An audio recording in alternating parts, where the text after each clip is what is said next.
Eu não. Mas eu também não mando nada, né? Ai, Dulce, você não vai esquecer de levar sua bolsinha pro jantar, né? Precisa? Bem que você podia trazer uns docinhos pra gente, né? Nossa! Linda, maravilhosa. Cheia de docinhos de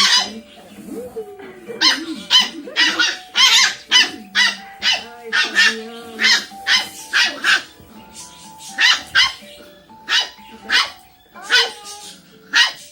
Finalmente. Mas olha, eu apenas esperava essa dúvida.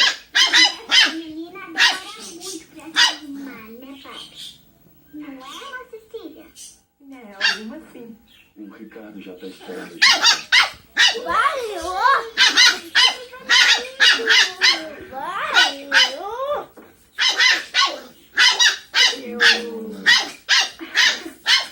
Desculpa, senhor. Não, você. Você primeiro. Tá bem. Eu só queria te agradecer, Cecília. Mais uma vez, você salvou minha vida. Já é a segunda, hein? Não tem que agradecer por nada.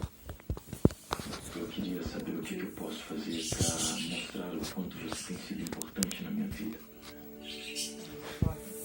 É que eu... Já começa, eu continuo. Calma, calma, tá tudo bem. A gente ainda vai ter muito tempo pra isso, né? Vamos? Eu não vou. Como assim? Vai sim, por que não vai? A madre não autorizou. Isso, então eu falo com ela. Não precisa. Pode Pai, deixar. Mickey, travou na filmagem. Quando salvando a sua vida, não faltarão oportunidades, né?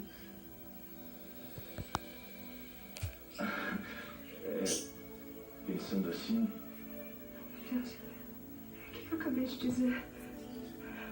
Desculpa, Sr. Gustavo. Perdão. não, Cecília, não, tá tudo bem, você tá certa. A gente vai ter mesmo outras oportunidades. Boa noite.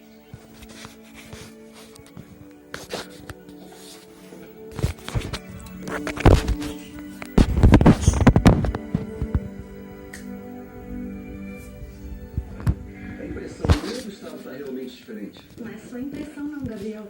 Isso tem me deixado tão feliz. Mas esse noivado acabe de uma vez por todas. Ah, Deus te ouça. Poxa, cara peruca com uma roupa.